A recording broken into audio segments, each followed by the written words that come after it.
Hi everyone, welcome to our YouTube channel Black Diamond. एक बहुत बड़ी न्यूज़ आ रही है JBCCI 11 को लेके।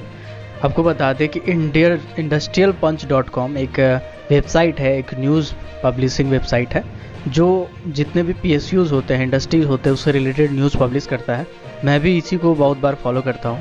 तो इसके द्वारा एक न्यूज़ आ रहा है जिसमें ये बोला गया है कि JBCCI में जो कोल इंडिया लिमिटेड के प्रबंधन है, गिनती के नेताओं को बोलने का मौका दें, चाय नाश्ता कर विदा करना चाहता था, ऐसा इसमें बोला गया है।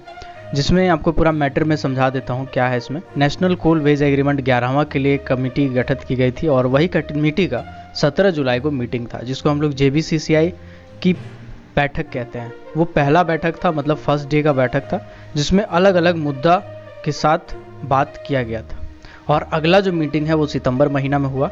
वहीं HMS यानी HMS के जो नेता हैं उन्होंने JBCCI में ये कहा है, जो सदस्य हैं शिव कुमार यादव, उन्होंने ये कहा है कि CIL प्रबंधन ने अपनी चाल चली थी। प्रबंधन ने चारों यूनियनों में से एक एक प्रतिनिधि को बोलने के लिए चयनित कर रखा था।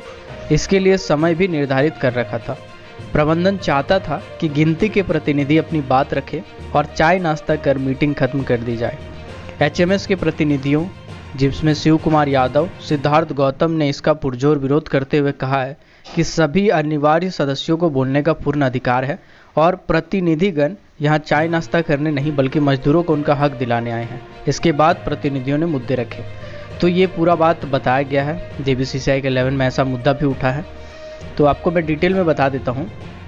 फर्स्ट मीटिंग था, फर्स्ट मीटिंग परिचयात्मक था और एक टाइम भी फिक्स किया गया था कि 11 बजे से लेकर के 11:15 तक ये करना है। ऐसे करते करते करीबन 1.5 से 2 घंटे का वो मीटिंग था और उसका शेड्यूल पहले से ही डिसाइड कर लिया गया था। जबकि यूनियन नेताओं का ये कहना था कि जो मीटिंग होगी वो बैक टू बैक होनी चाहिए, यानी डेट बाय डेट वो मीटिंग होना चाहिए, जो कि हो नहीं पाया।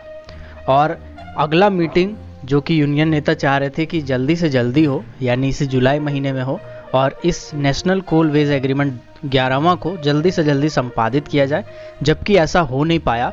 और कोल इंडिया लिमिटेड के जो प्रबंधक है श्री प्रमोद अग्रवाल, जो अध्यक्ष हैं इनके, उन्होंने ये कहा है कि जो अगली बैठक है वो सितंबर में हो सकती है, उससे पहले ये पॉसिबल नहीं है। तो ये बातें काफ़ी डिसअपॉइंटिंग लगी बहुत से प्रतिनिधियों को, यूनियन प्रतिनिधियों को, क्योंकि इसको लेके बहुत पहले से ही वेट किया जा चुका है। पहले भी बहुत ज़्यादा वेट करना पड़ गया है। JBCCI का गठन नहीं हो पा रहा था। गठन होने के बाद फिर वापस समस्या आ गया था, कई बार उसमें रोक लगने वाला था। इंटक भी इससे बाहर हो चुका था। इंटक ने भी इसको लेके मामला कोर्ट में उठाया था, जबलपुर और कोलकाता हाई कोर्ट में। तो उसके बाद भी जाके फाइनली ये डिसाइड किया गया था कि वर्चुअल मीटिंग होगा, और वर्चुअल मीटिंग भी नहीं हो पाया था क्योंकि जो ट्रेड यूनियन के नेता थे उन्होंने इसको स्वीकार कर दिया था, कहा था कि वर्चुअल मीटिंग नहीं हो सकता है। देन वापस से 17 जुलाई को ये डेट फिक्स किया गया था कि पहली बैठक होगी। उस बीच वापस से डबल बेंच के खिलाफ, जब डबल बेंच के सामने याचिका दायर की गई थी इंटक के द्वारा, और उसमें भी सुनवाई नहीं होने के कारण फाइनली 17 जुलाई को ये बैठक हो पाया। और यूनियन ये चाह रहे थे कि ये सारा मैटर, ये सारा झमेला के चलते जल्दी से जल्दी ये जितनी भी मीटिंग है वो जल्दी से जल्दी हो जाए टाइम टू टाइम, और इसको जुलाई महीने में ही ख़त्म करके एक शेड्यूल, एक नियम निकाल दिया जाए और नेशनल कोल वेज एग्रीमेंट 11वां का जो भी प्लान अप्रूव किया जाता है उस प्लान को लागू कर दिया जाए। जबकि ऐसा नहीं हुआ।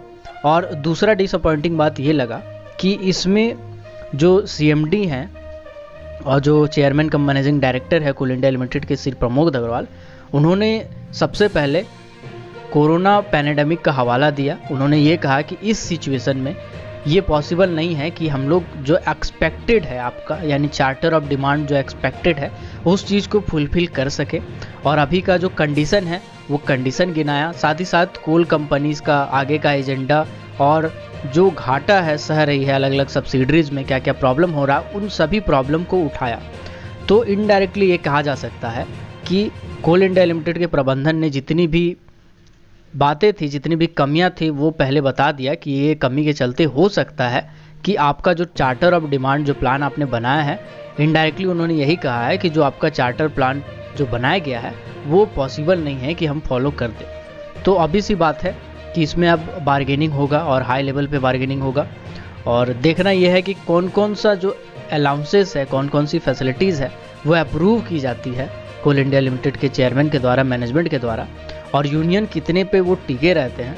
क्योंकि पहले की सिचुएशन में, पहले की तुलना में इस बार का जो बार्गेनिंग होगा वो काफ़ी हाई लेवल का होना पड़ेगा, क्योंकि पहले ही दिन कोल इंडिया लिमिटेड ने अपना जो भी कमी था, जो भी उनका रीज़न था, जो भी उनका सजेशन था इस चीज़ को लेके, वो रख चुकी है। अब यूनियन नेताओं की बारी है कि वो इस पे बार्गेनिंग करे और एक लेवल पे जाके वो फिक्स करे इस चीज़ को। तो आपको क्या लगता है इन सभी चीज़ों से रिलेटेड कोई सजेशन है तो आप कमेंट सेक्शन में ज़रूर कहिएगा, और अगर आप इससे रिलेटेड कोई कमेंट करना चाहते हैं तो ज़रूर करिएगा। तो मिलते हैं अगले वीडियो में। अगर आपने अभी तक हमारे फेसबुक पेज को लाइक नहीं किया है, फॉलो नहीं किया है, तो लिंक डिस्क्रिप्शन में है, फेसबुक पेज को लाइक कर ले, फॉलो कर ले, और टेलीग्राम ग्रुप को अगर आप चाहें तो ज्वाइन कर सकते हैं। साथ ही साथ ट्विटर पे भी चाहे तो फॉलो कर सकते हैं, हैंडल आ रहा होगा स्क्रीन पे।